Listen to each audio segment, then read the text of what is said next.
Yan, isang mapagpalang araw na naman po sa atin lahat, mga kalingap, mga ka-business, mga kapapi.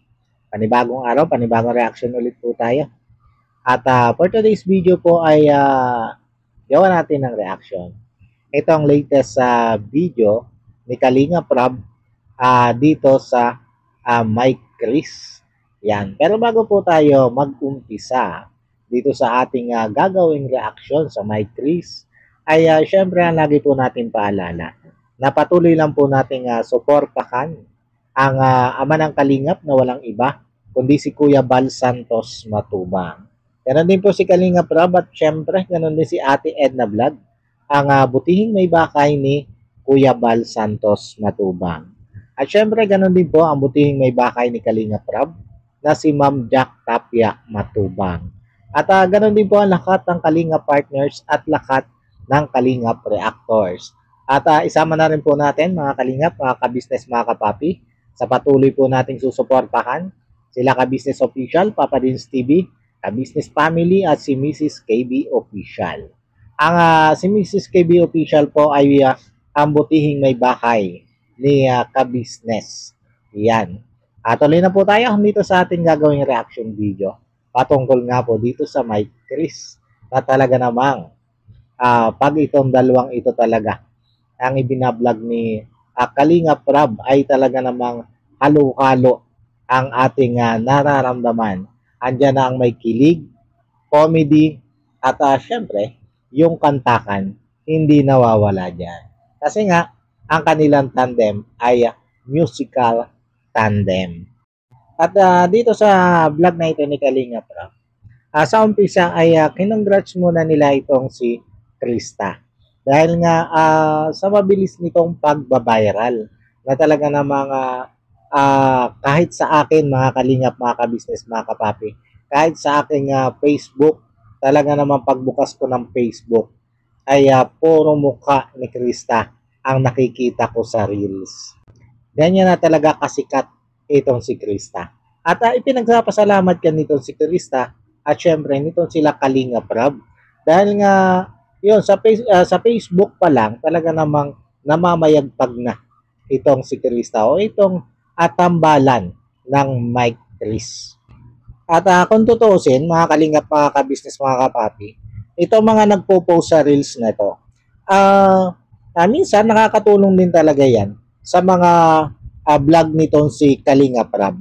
Kumbaga, bagamat oo, nandun, pinagkakakitaan nila yung mga short video na ipinopost nila galing dun sa vlog ni Kalinga Prab. Pero ando kasi yung katotohanan na nakakatulong din ito para doon sa mga vlog ni Kalinga Prab na yan, nakikita ng marami dyan sa Reels na may mga ganitong vlog si Kalinga Prab na nakakakilig. Kaya yung iba, pinupuntahan nila yung channel ni Kalinga Prab para panoodin yung buo na pangyayari doon sa napanood nila sa Reels. Pero yung mga yung mga nag-post sa mga fake page diyan sa FB, yun yung mga hindi nakakatulong kay Kalinga Prab o dun sa mga vlog nila Kalinga Prab at saka sa iba pang mga vlogger na yung mismo buong video ng vlog ni Kalinga Prab ay ipopost dyan sa mga fake page ng FB na yun, halip na yung iba na nakapanood na dyan sa FB page na post sa buong vlog ni Kalinga Prab, hindi na pupunta dun sa channel ni Kalinga Prab para panoorin. Kasi nga, nakapost na Nakapost na dun sa page at napanood na nila ng buo.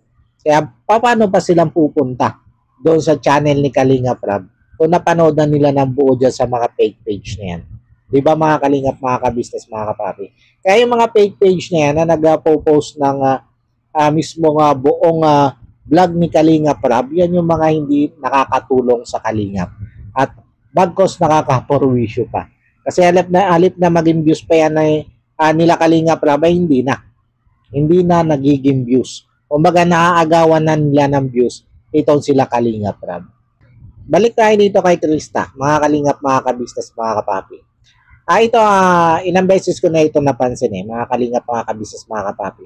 Nasabi ko nga, ang napapansin ko dito kay Krista, pag sila Kalingap Rab, yung kanyang kausap, yung kanyang kakwentuhan, ibang Krista yung nakikita natin, di ba? Napakabait, napakahinhin, magalang, malambing. Sa bagay, kahit silang dalawa na naman ni Miko yung magkausap, malambing pa rin naman siya, magalang pa rin. Pero iba yung, di ba? Iba yung Krista na nakikita natin pag sila Kalingap Rab. Pag sila Kalingap Rab pa lang yung kanyang kausap.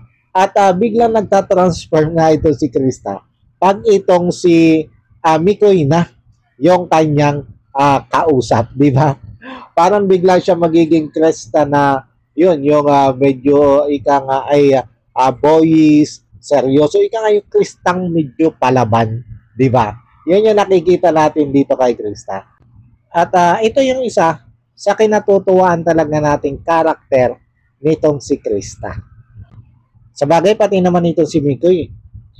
Ibang-ibang Mikoy ang nakikita natin pag sila Kalingap Rab ang kaharap nito. At bigla din nagiging ibang Mikoy ang nakikita natin pag si Krista na ang kanyang kaharap. Di ba? Nagiging siya nga isang Mikoy na medyo ika nga may pagka-pabebe. Di ba? Pero ang cute nilang dalawa, di ba, mga Kalingap, mga ka-business, mga ka-papi. Pagamat itong si Krista, nakikita natin na medyo ika ngay nagiging palaban o nagiging boyish, at itong si Mikoy ay medyo ika ngay nagiging pabebe ng kaunti pag silang dalawa na yung magkaharap. Pero nakakatuwa talaga yung kanilang samahan, yung kanilang tandem. Di ba? Hindi lang basta nakakakilig, kundi nakakatawa. O sabi ko nga ay pinaghalong kilig, comedy, na may kasamang kantahan. Yan yung tandem nilang dalawa na napakaganda. Ika nga kompleto Ricardos yung kanilang tandem. Di ba mga Kalingap, mga ka-business, mga ka-papi? At dito nga mga Kalingap, mga ka-business, mga ka-papi, nung magkausap na silang dalawa, ay tila ba may napansin nitong si Mikoy dito kay Krista? Dahil tila ba itong si Krista ay medyo ika nga ay naglalambing sa kanya. Kumbaga bumabawi. At sabi naman ni Krista ay bumabawi lang siya kasi nung nakaraang vlog ay parang ika nga napagsungitan niya itong si Mikoy. At ito yung bawi niya kay Mikoy. At dito mga Kalingap, mga ka-business, mga ka-papi, total sabi nga ni Mikoy ay gusto din lang bumawi nitong si Krista, ay inaya naman itong si Mikoy makipag-date sa kanya itong si Krista. Kaya lang, ngayon, nung una, tinanggihan ni Krista yung pag-aaya ng date nitong si Mikoy. Kasi nga daw, sabi ni Krista ay marami siyang gagawin. At ayon din kay Krista ay first time niya itong makipag-date kung sakasakali o sumama sa pakikipag-date sa isang lalaki. Kaya naman tila ba naggalangan ito si Kristang sumama dito kay Mikoy. Pero ito si Mikoy, kahit tinanggihan siya ni Krista, ay naging makulit, naging mapilit, di ba? Talagang kinumbinsi niya itong si Krista na makadate man lang. At sabi nga ni Mikoy ay tandem date, ganon, friendly date. Yun lang yung sabi niya na pwede naman na ganon, maging friendly date lang sila. Kaya lang, nagpatuloy pa rin sa pagtanggi itong si Krista. Hanggang sa ginamit nga nitong si Mikoy, yung mga viewers, sabi niya, kasama ko yung mga viewers na yun, sumusuyo kay Krista para sila ay mag-date. Kaya lang, tumanggi pa rin ito si Krista. At alam niyo mga Kalingap, mga ka-business, mga ka-papi, dito ay meron tayong inatuwaan lang sa naging action nitong si Mikoy habang sinusuyo niya itong si Krista. Eto, panoodin nyo. At sobra ko itong pinatuwaan. Alam mo, yung Mababash ka? hinihingi... Sige ka, mababash ka. paano yung hinihingi? Mababash ka. Okay lang. Gusto naman. Sige na. Diba? Nakakatawa lang dito si Mikoy. Para siyang batang alam mo yun, yung nagsasabi sa nanay na pag hindi, napagbigyan nagtatatakad. Tuwa-tuwa ako talaga dito kay Mikoy. Pero ang cute niya, di ba? Parang mas lalong nakakatuwa yung kanilang tambalan pagka yung mga ganitong ginagawa nila. Sabi ko nga, si Krista pilit na tumataas para maabot yung level nito si Mikoy. Ito si Mikoy naman, bagyan niya ibinababa yung kanyang maturity para naman maabot itong si Krista. Kaya nga 'di ba sabi ko, nagkakasalubong sila sa gitna. At ito yung napakaganda sa dalawang ito. At dito nga mga kalingap, mga ka-business, mga kapapi, ay talaga namang hindi tinigilan itong si Mikoy sa pagsuyo itong si Krista hanggang hindi niya napapapayag. At itong si Krista naman ay medyo ika nga ay nagpakipot na igi. Hanggang sa natapunan niya nitong si Krista ng buko juice ang damit ni Mikoy dahil sa pangungulit nitong si Mikoy. Para ba namang kitikiti ito si Mikoy, minsan nandito sa kanan, biglang pupunta sa kaliwa. Kaya yun, nung baling ni Krista, ay hindi niya inaasahan ito si Mikoy pala, ay nasa kaliwa na niya. Kaya yun, nabangga niya at natapunan niya ang damit ni Mikoy ng buko juice. Pero, itong pagkakatapong ito ng buko juice sa damit ni Mikoy ang magiging dahilan para mapapayag ni Mikoy itong si Krista. Pero hindi pa dyan. Kinantahan pa ni Mikoy itong si Krista bago siya tuluyang pumayag na makipag-date dito kay Mikoy. At yan, dahil nga sa nabasa na ng buko juice yung damit ni Mikoy, kaya naman pinahiram ni Krista ng damit itong si Mikoy. Bago nga tuluyang pumayag itong si Krista na makipag-date. At dito tayo tawan-tawa din, mga kalingap, mga ka-business, mga kapapi. Kasi yung ipinahiram na damit ni Krista kay Mikoy ay pambabae. At bitin pa nga dito kay Mikoy. Talaga namang kita ang puso nito si Mikoy doon sa damit na ipinahiram sa kanya ni Krista. At yun, pumayag itong si Krista na makipag-date dito kay Mikoy habang suot nga nitong si Mikoy yung damit niya. Di ba? Kaya lang, nung magbibihis na sana ito si Krista, ay yun. Hindi din siya pinayagan ni Mikoy magbihis. At hinila na siya ni Mikoy nang ganun din lang yung suot nitong si Krista. Kahit nga nung pilit nitong si Krista na magbibihis siya, ay hindi na pumayag dito si Mikoy.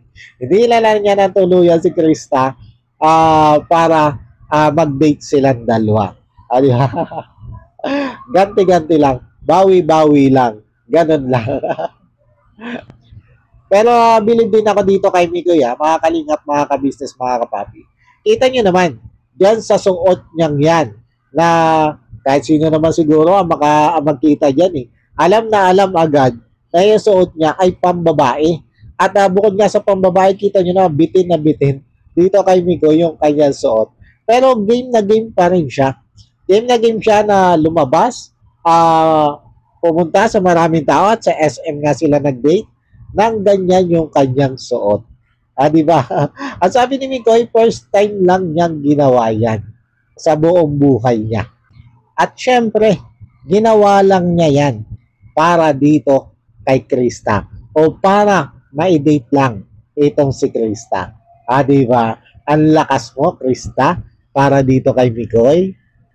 At dito nga, habang sinay nandito sa loob ng SM, mga kalingap, mga ka-business, mga kapapi, ay ang masasabi ko lang dyan, ay sobrang maaaliw ka lang talagang panoorin silang dalawa. Di ba mga kalingap, mga ka-business, mga kapapi? Yung ba tipong habang nanonood ka, ay nakangiti ka lang. Kasi yung kulitan nila, maging doon sa kantahan nila, doon sa, yan sa karaoke dyan sa loob ng SM, mapapangiti ka lang dahil nga yung kulitan nila, yung mga pasaring nilang medyo may ika ngay nagpapakilig ay talaga naman tagos na tagos sa ating lahat. Di ba mga kalingap, mga ka-business, mga kapapi? Lalo na nung kakain na sila. Pagkatapos nilang kantahan, maglaro, yan, nagutom, kumain, at dito may mga pakilig na linyahin itong si Krista at itong si Migoy. Eto, kinuha ko yung short video dito, yung clip video dito sa mga linyahan nila ito. At eto, panoorin natin. Mamili ka na, nagugutom na ako. Ano ka ba? Sige. Nakapili na ako. Ano? Ikaw. Naks naman. Grabe din magpakilig ito si Krista, di ba? Mga kalingap, mga ka-business, mga kapapi. At tingnan naman natin kung ano magiging reaction dito nito si Migoy. Ito pala. Ito. Di ba? Hindi halata. Nakilig na kilig ito si Migoy doon sa sinabi niya ni Krista. Grabe. At tingnan natin kung ano masasabi dito ni Migoy. Mali. Maling turok pa ganun. Ayan ka na naman ah. Ayan ka na naman. Papasahin mo na naman ako sa mga ganyan mo. Ang lagay ba niya? Lagi kang pinapaasa nito si Krista, Migoy. Ha? At ituloy lang natin. Ikaw na. Ako na mamili. ikaw na. Sige. Paano ba yan? Nakapili na rin ako. Ano napili mo yun? Ang kita ng bawi dito ni Migoy, di ba? Inusulan niya si Krista sabay ngiti ng napakaganda. Di ba? Pero hindi pa dyan natatapos. Eto, tuloy lang tayo. Akala ko ba gutom ka na? Oo nga, mag-order na nga ako. Mamili ka na. Waiter, isang Krista nga po. Bawi. Di ba? Bawing bawi. Dahil kitang-kita naman natin dito na si Krista naman ang kinilig sa sinabing ito ni Migoy. Di ba? Eto, tuloy lang ulit tayo.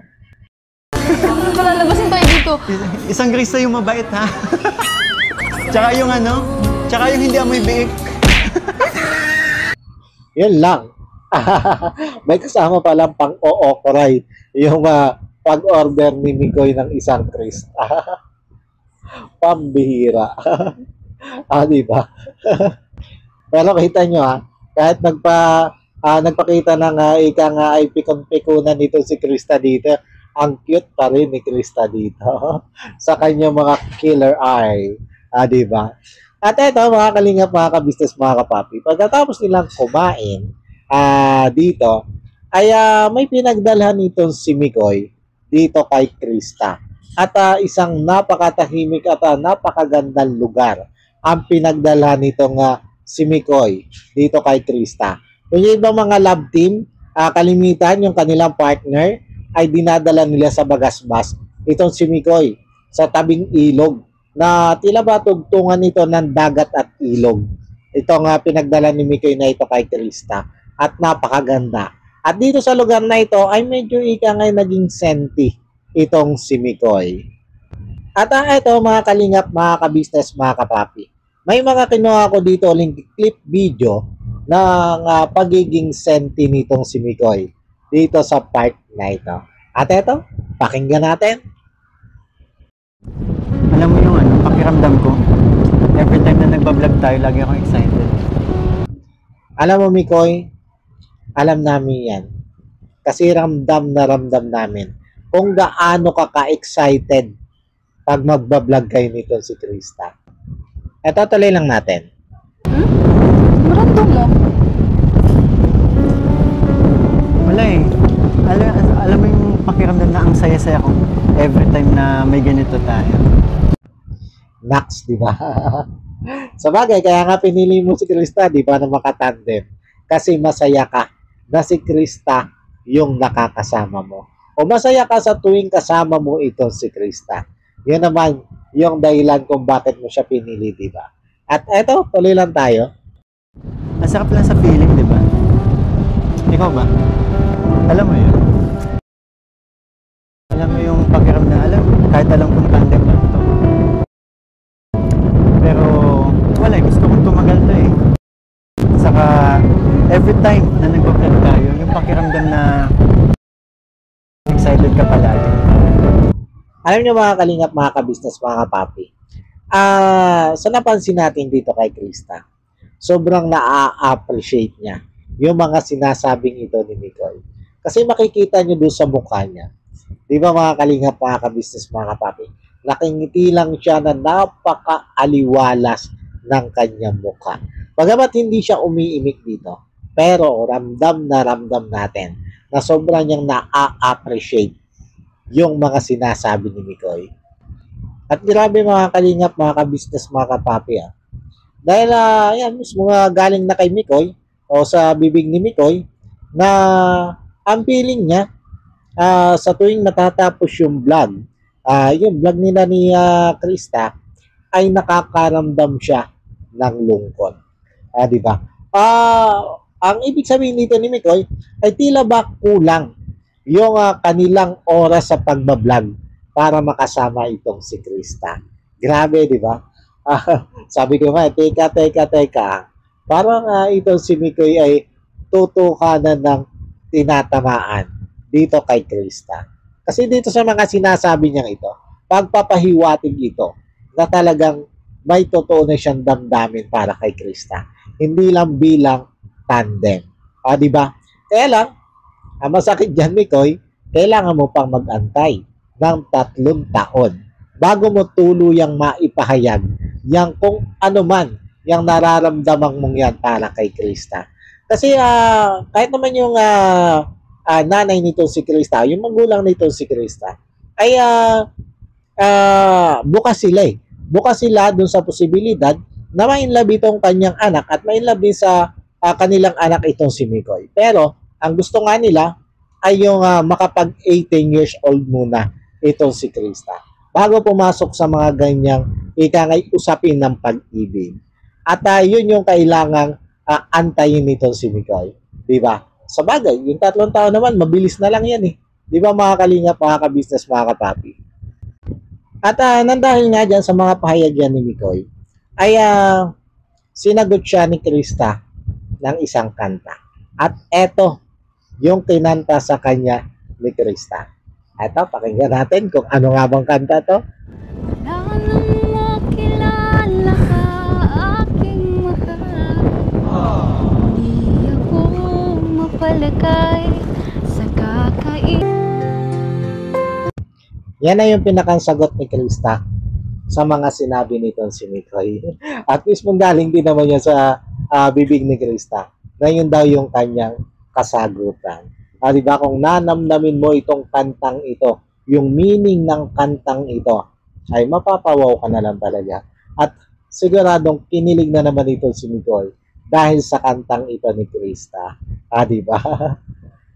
At matapos nga itong ika nga ay medyo senti na moment na ito, ay eto, nagbigay naman ito sila Kalinga Prab ng mga blessing na ipinadala ng mga nagmamakal dito kay Krista at kay Mikoy. At kita nyo mga kalingap, mga ka-business, mga kapapi, episode 8 pa lang ata ito, di ba? Itong vlog na ito. Pero talaga namang masasabi natin na bumabagyo na ng blessing para dito kay Mikoy at kay Krista. At hindi lang yan, damay pati itong mga kasama nila dito sa vlog doon sa blessing na ipinadadala ng mga supporters nitong si Krista at nitong si Mikoy. Diba? Kaya napakalaking tulong nito mga kalingap, mga ka-business, mga kapapi. Itong mga ganitong tandem, mga love team ni Kalinga Prab, napakalaking tulong yan sa mga beneficiary ni Kalinga Prab. Hindi lang dyan, hindi lang halimbawa dito kay Krista at kay Mikoy, hindi lang. Kundi yung magiging revenue kasi nito, dahil nga medyo nga nakikita natin, viral naman talaga, di ba? Malaki yung magiging revenue nito at dito kumukuha talaga si Kalinga Prab nang itinutulong naman doon sa iba niyang mga beneficiary. Di ba mga Kalinga, mga ka-business, mga kapapi? Kaya nga ang panawagan nila Kalinga Prab, unang lahat ng Kalingap suportahan ang bawat vlog ni Kalinga Prab. At dito ay sa ginagawa natin pagsuporta ay para na rin tayong nakakatulong doon sa mga kababayan natin na natutulungan nito sila Kalinga Prab. Di ba? At yun nga, dito kay Krista at kay Mikoy, congratulations sa inyong dalawa. Talaga namang masasabi natin kayo na ang susunod dito kay Labianse, Joy, at dito kay Carla. Di ba? At yan, sana po ay patuloy nyo tangkilikin itong tandem ng Mick Chris. Yan, o Mike Chris. Yan, paano po, hanggang dito na lang muna po mga kalingap, mga ka-business, mga kapapi. At sana po yung nagustuhan nyo itong aking reaction video na ito para dito sa Mike Chris. At yun, muli po ay maraming salamat po sa patuloy nyo pong pagsuporta at pagtangkilik sa aking mga ginagawang reaction video. At syempre, bago po tayo magtapos mga kalingap, mga ka-business, mga kapapi, ang lagi po natin paalala na patuloy lang po nating suportahan ang ama ng kalingap na walang iba kundi si Kuya Bal Santos Matubang. Ganon din po ito si Kalingap Rab. At syempre, ganon din si Ate Edna Vlog, ang butihing may bahay ni Kuya Bal Santos Matubang. At ganon din po ang butihing may bahay ni Kalingap Rab na si Ma'am Jack Tapia Matubang. At syempre, ganon din po ang lahat ng Kalingap Partners at lahat ng Kalingap Reactors.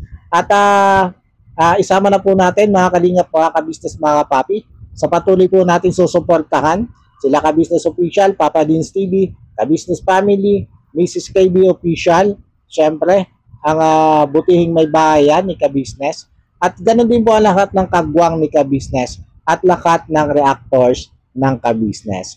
At ipinaglalamin ko din po mga kalingap, mga ka-business, mga kapapi, pakisuportahan din po ito sila Etsme Bebang official, Secret File, Melikea Vlog, Nana Channel TV, Jewel Channel, Linda Official Vlog, Blessful Balance, LBOFW Abu Dhabi, Nika Maria Mix Vlog, Mabet Mix Vlog, Kabisig AB, Best Friend Italy, Friend Mix Vlog, Kawaki TV Official, Bernalyn OFW Kuwait, Nora Mix Vlog, Dindin Mix Vlog, Kuya Au, at saka Rich NC TV.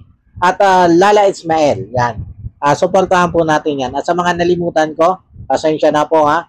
At medyo ika nga ay nagiging makalimutin na inyong lingkod. At yun, paano po?